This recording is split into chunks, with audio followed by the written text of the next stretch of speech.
Hello everyone, my name is Mojis. You're watching a Bitcoin Bubble News channel. As long as you return the money and have no assets, you should be fine, right? People are the type of capital that you will lose first, followed by money. Because options and stock options are worthless if you don't have any cash on hand and your business isn't volatile. You also can't pay your workers too much because you don't have the money. There's a good chance you'll lose the workers, and after 3 to 6 years, the product won't be competitive. In today's movie, Michael Saylor tells us everything we need to know about the markets, the economy, debasement of the currency, and why liquidity is important. He also ties everything together by showing us how to guess the prices of assets and telling us why crypto is the best investment ever and the biggest trend of our time. Okay, let's begin. In 2020, half of our business was in cash and not making any money, and it was clear that we needed an asset if we wanted to be as successful as Wall Street firms. And the asset had to make more money than it cost to invest. After the search, the cost of capital went up because when you print 40% more money, all of your assets must also go up in price by 40% to keep things equal, right? So what did you do? Well, big tech stocks went up, and real estate went up too. Those things do surge. Cash doesn't rise. If you had a lot of dollars, they weren't worth 40% more in 2023 than they were in 2020. During our search, we thought about buying art, real estate, the index, and big tech companies. Because of rules from the government, you can't just buy stocks. If your business is publicly traded, you usually can't have more than 40% of your cash on hand in securities. So you can't just spend $500 million on SPY. There's also the matter of reality. If you told all of your investors that you had taken all of their money and put it in the SPY, they would say, well, that's nothing special. That would be the most common thing you could do. Give us back the money, even a 12-year-old could do it. We learned about the idea of gold and then gave it some thought. The digital gold was chosen because it was better than the gold gold.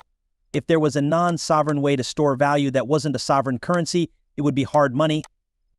In 2024, we thought it would be a good idea to combine the idea of investing in technology with the idea of spending real money.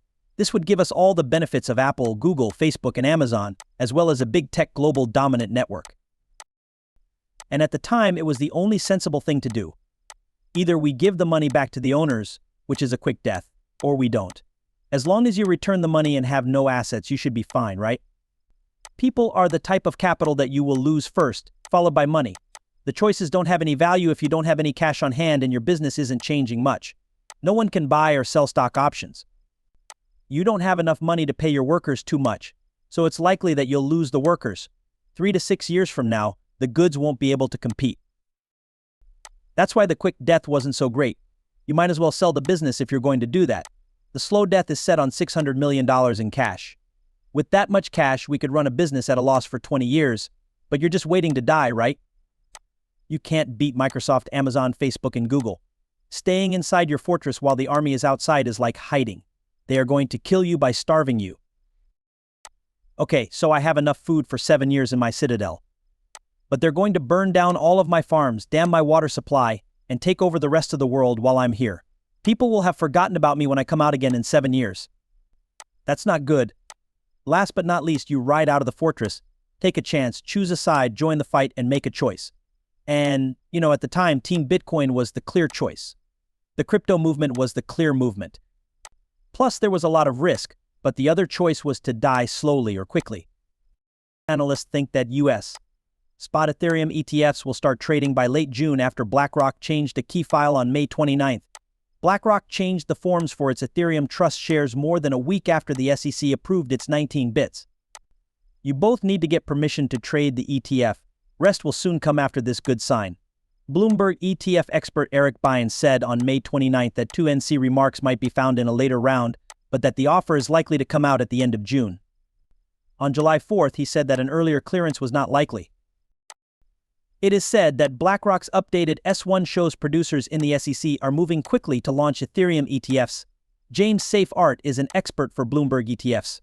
The BlackRock affiliate company investor promised to buy $10 million worth of shares on May 21, 2024, and agreed to take 400,025 shares.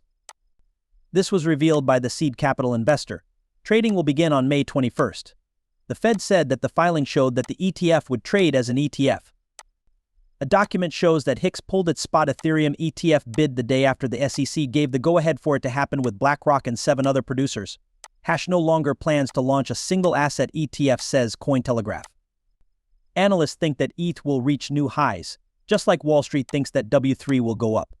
Some people think that the price of ETH could go down because the Grayscale Ethereum Trust could lose $110 million every day for weeks after changing and discounting. Squeezes. As the Spark, I am the difference between an individual investor and a public company. An individual investor has time to think about it, maybe talk about it with 1 or 2 family members, and then make a choice. It is thought over by a private company that talks to 3 people inside the company and 1 big investor. The company then makes a decision and doesn't tell anyone else.